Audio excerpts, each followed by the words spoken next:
Beaucoup de personnes croient que l'Antéchrist viendra dans le monde sous la forme d'un leader politique. La première partie de ces personnes parle d'un quatrième royaume, différent des autres royaumes, qui aura le pouvoir de dominer toute la Terre. Cela pourrait être interprété comme un gouvernement mondial très puissant, dirigé par l'Antéchrist. Un homme qui se démarquerait des autres par son charisme, sa compétence politique et sa capacité de persuasion. La deuxième catégorie de personnes parle de dévorer toute la Terre. Cette image pourrait symboliser la domination du leader sur plusieurs nations et gouvernements, probablement obtenus par des conquêtes militaires, des manœuvres politiques ou d'autres formes de répression. Une autre catégorie de personnes pense que l'Antéchrist parlera contre le Très-Haut. Cela peut être interprété comme une tentative de ce leader de détourner l'adoration et la loyauté des gens envers Dieu pour lui-même et son gouvernement. Enfin, la dernière partie de personnes considère que l'oppression des saints de Dieu et la tentative de changer les temps et la loi serait une continuation de ce que veut faire l'Antéchrist sur ceux qui ne se plieront pas à la direction de l'Antéchrist en s'alignant sur ses valeurs et principes. Ils seront alors persécutés et tués. Et avec le temps, tout comme dans la première théorie, plusieurs hommes politiques mondialement connus ont été désignés comme des antéchrists potentiels tels que Néron, Napoléon, John Kennedy, Mikhail Gorbatchev, Ronald Reagan et plus récemment les noms de Barack Obama, Donald Trump, Joe Biden, Vladimir Poutine et le roi Charles II ont émergé. Si nous examinons les Écritures, nous verrons que l'Antéchrist aura toutes les caractéristiques mentionnées par cette théorie. Cependant, il n'y a aucune ligne dans la Bible qui affirme ou garantit que l'Antéchrist sera un leader politique utilisant son influence pour dominer le monde.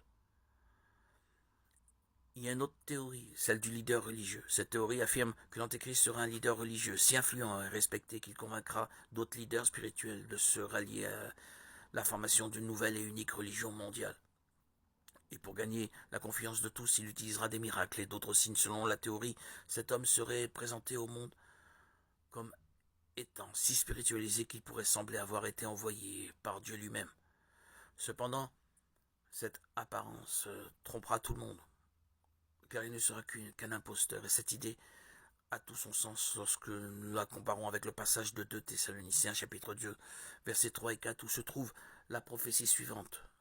Que personne ne vous séduise d'aucune manière, car il faut que l'apostasie soit arrivée auparavant, et qu'on ait vu paraître l'homme du péché, le fils de la perdition, l'adversaire qui s'élève au-dessus de tout ce qu'on appelle Dieu ou de ce qu'on adore, jusqu'à s'asseoir dans le temple de Dieu, se proclamant lui-même Dieu. Ce texte fait partie de la deuxième lettre que l'apôtre Paul a écrite aux membres de l'église de Thessalonique, où il parlait du tour de Jésus et du jour du Seigneur. Il met en garde les chrétiens contre le risque d'être trompés par de faux enseignements affirmant que ce jour est déjà arrivé. Le passage fait également référence à 2 événements futurs qui se produiront avant le retour de Jésus. Et selon ceux qui croient en cette théorie, cela a tout à voir avec l'Antéchrist en tant que leader religieux. Selon ce texte de l'apôtre Paul, le premier événement sera l'apostasie, qui est un éloignement ou un abandon de la foi en Christ. L'apôtre Paul a prédit qu'il y aurait une grande révolte ou un rejet de la vérité avant la fin des temps. Et les partisans de cette théorie affirment qu'elle se produira sous l'influence de ce leader religieux qui s'auto-proclamera Dieu et incitera les nations à suivre ses nouveaux commandements tout en rejetant les commandements de la Bible. Ensuite viendra le deuxième événement, qui est la révélation de l'homme du péché, le fils de la perdition.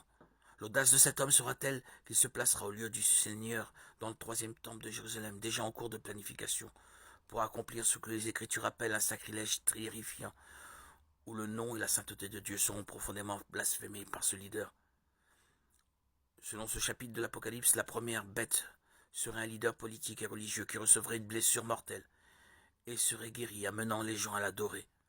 La deuxième bête serait un faux prophète qui ferait des signes et des prodiges au nom de la première bête et ordonnerait la création d'une image à son effigie, à vénérer. Ces théoriciens croient que la première bête serait un pape.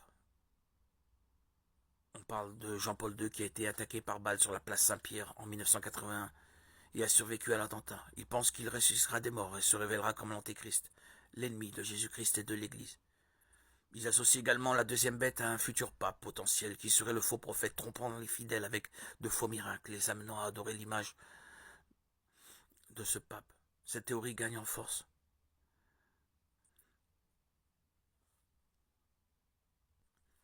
Cependant, cette théorie sur le pape ne tient pas, car la Bible nous assure dans Hébreux chapitre 9 que les hommes sont destinés à mourir une seule fois, puis vient le jugement. Et l'ancien leader de l'Église catholique, qui est considéré comme un saint, ne pourrait pas être l'Antéchrist, car le Seigneur ne permet pas à une personne de revenir à la vie, à moins que cela ne soit selon sa volonté, comme cela s'est passé avec Lazare et Jésus lui-même.